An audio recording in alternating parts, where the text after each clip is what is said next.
2021 is right around the corner, and I think just about all of us can use something different right about now. So what better to bring in the new year than to update the camera rig? Let's check it out.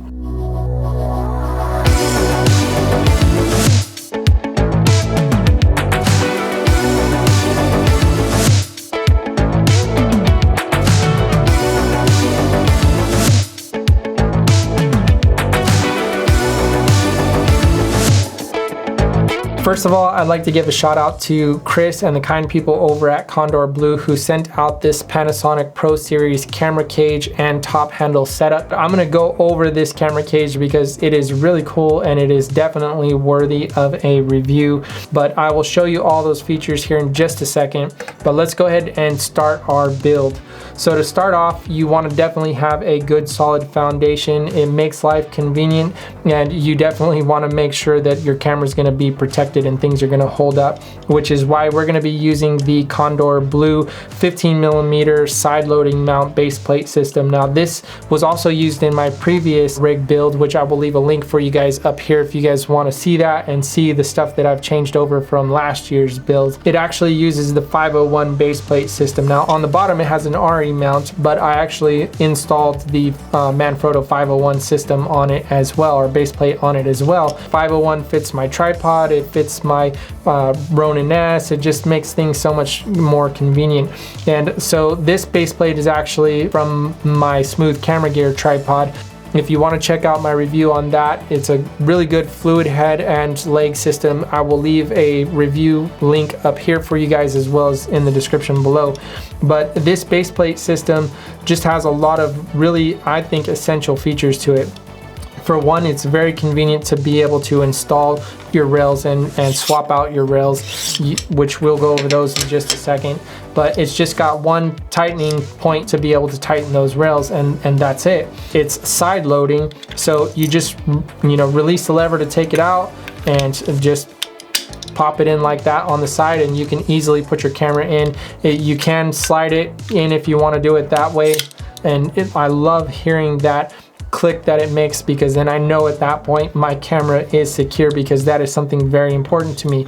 It actually has a locking pin, so you see I'm not going to drop my camera. You have to hit this release lever, and you actually have to pull the camera backwards in order to get it out. You can't even release it forwards, because they don't want you accidentally dropping your camera off. That's something very important to me, because I have dropped a camera off a tripod and I actually broke a $1,300 lens, which hurt greatly. It even has a magnetic holder here for the Allen wrench to be able to tighten things down and just conveniently store it there. So they've thought of a lot of things, and I really just overall like the look and the aesthetics of it. It is built very, very solidly. So for our rails, I'm using the Small Rig 15mm carbon fiber 12-inch rails. I spent a lot of money on this. I wanted to look good too, but I also know that these are going to hold up, and they have served me very well. So next we'll head on to the cage, which again, this cage is really awesome. So I'm going to take the top handle off because I'm going to show you guys that in just a second. But there are several features here that really intrigued me about this cage and really makes this cage very unique, very efficient, and just really simplifies, again, the teardown and setup process. So this cage, you see I have another 501 plate mounted here on the bottom, but it actually has the 501 plate system built into it. So I can take the cage and I can mount it onto my base plate there, and I can put the 501 plate on the bottom of my camera, and I can just slide my camera right into the cage just like that, and that's it. I'm good to go. And if I want to, have my whole rig built out and take my camera out, then all I have to do is release the lever and hit the release for the lock there and slide my camera out. Of course I have to unhook cables and things like that, but that just makes things so much more convenient to be able to remove my camera. If I want to go take pictures at that point, I can, and then I can come and just put it right back in there, lock it down, and I'm good to go. That just makes things so much more convenient. I haven't seen any other cages like that, and so I definitely wanted to do a review of this cage because that simplifies things so much. It's got NATO rails all over it. It's got one on the top, one on the side, and they've even thought of features like this locking pin here for side handles, things like that. It's got 1/4-20 mounts all over the place. It's got RE mounts on the top and on the side here. It's contoured to be able to fit your hand, so when you put your hand around the camera, the cage is not getting in the way and you're not gonna feel uncomfortable holding it for long periods of time.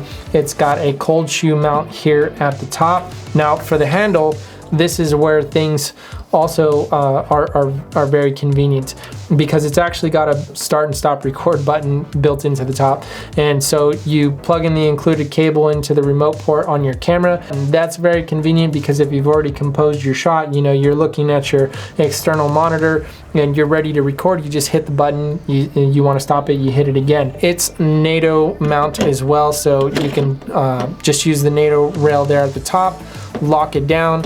It's got RE mounts all over it with the locating pins. It's got 1/4-20s. It's got a cold shoe mount on the top here in the front, and on the back it's got a 15mm rail port there, so you know, if you want to mount your monitor off to the side or something, like if you're using this as a shoulder mount, you can do that.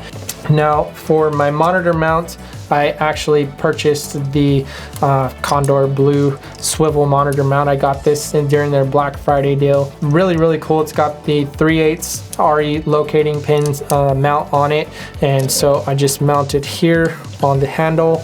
Now I would like to get some of Kondor Blue's quick release mounts.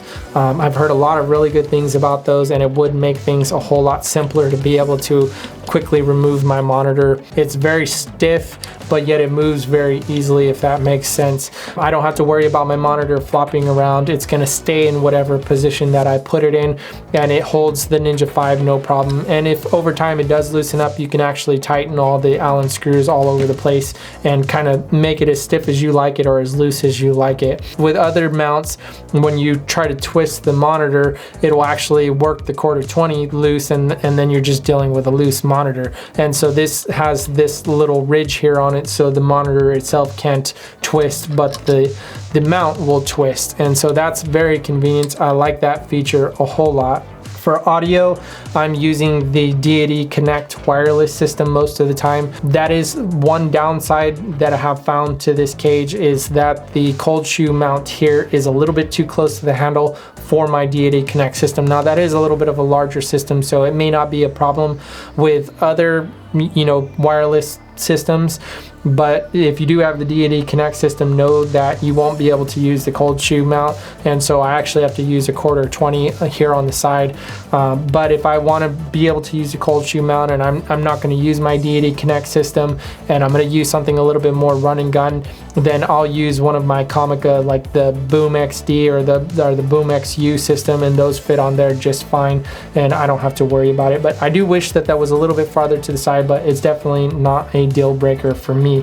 Now for my monitor, again, I'm using the Atomos Ninja 5. I recently just purchased the Ninja 5 for several different reasons. For one, to lighten up this whole system a little bit, because the Ninja Inferno that I was using was quite a bit bigger, but also because they are going to be updating the Panasonic S1 to shoot in 5.9K ProRes RAW, and the Ninja 5 monitor is one of the only monitors that can actually record that, if not the only. I think the Shogun does as well, but I can be able to record that. So I pre-purchased it in anticipation for the update for that, and I can tell you that I've been very happy with the Atomos Ninja 5. It is a really good monitor. I've used the Atomos Ninja Inferno for some time now, and I've come accustomed to working with ProRes and to just the conveniences that brings, as well as the quality of the monitor. The Atomos Ninja 5 has a really good monitor with a lot of really cool features like waveforms and vector scopes and focus peaking and false colors. I use false colors all the time. Pretty much that's what I use to make sure that my skin tones and everything is in a proper exposure, and I can see the differences between the background. I can see if I have any dark spots where I'm clipping things or blown out highlights, things like that, and be able to address those. And the brightness level, it's at 1000 nits, so really convenient. I really like it, and I'm really happy with the Atomos Ninja 5. Now, to be able to connect the Ninja 5 to my camera, I'm using this cable right here, which I'm very glad that I found this cable. This, you can tell by the colors, is also Kondor Blue. I like to have everything matching. But not only that, this is very convenient as well because it's a coiled cable, so it's 12 inches to 24 inches, but it's also a high-speed cable. The terminals on it are very small. They're not very big and bulky, but it'll do 4K 60, no problem. I'm sure it'll handle the ProRes RAW as well, no problem, although I have not tested that yet, but 4K 60 has not been a problem, and it definitely helps with the cable management. I don't like having cables wrapped around all over the place. It's inevitable in some ways, but I definitely like having the coiled cable, and I like the Kondor Blue color. It definitely matches my rig. So for my matte box, I'm using the same matte box that I had in my previous system. This is the Fotka DP500 Mark III, and it has a carbon fiber look to it to kind of match my stuff. It's not actually carbon fiber, but it's also got the blue color to it, blue anodized color, which I really like. And when I actually picked this out, I picked it to match the Kondor Blue base there. But there are a couple things that really make this matte box very convenient. For one, it's got this swivel front, so you can actually just pull this lever out and swivel the whole thing forward without having to take the matte box off. So when you want to change lenses, you just swivel it forward, pop a new lens in there, and then you can swivel it back, and it locks, so you're not gonna have to worry about it falling back on your camera or anything like that. It takes two 4x4 filters on it, and it comes with all the different accessories that you need, all the barn doors, things like that. I don't have a follow focus on here. I would like to get one of the maybe tilt to wireless follow focuses, or you know, just a manual follow focus, and be able to utilize that, but I just haven't found the need for it yet. I don't have a V-mount battery system on here because the Panasonic S1, the battery actually lasts a really long time. Now maybe if I did get the tilt to wireless follow focus system, then maybe I would begin to utilize that so I can power everything and all of that. If you guys have any questions on my setup or on my rig, let me know down in the comment section. I'd be glad to hear from you guys. Other than that, I will see you guys on the next one. Thanks for stopping by.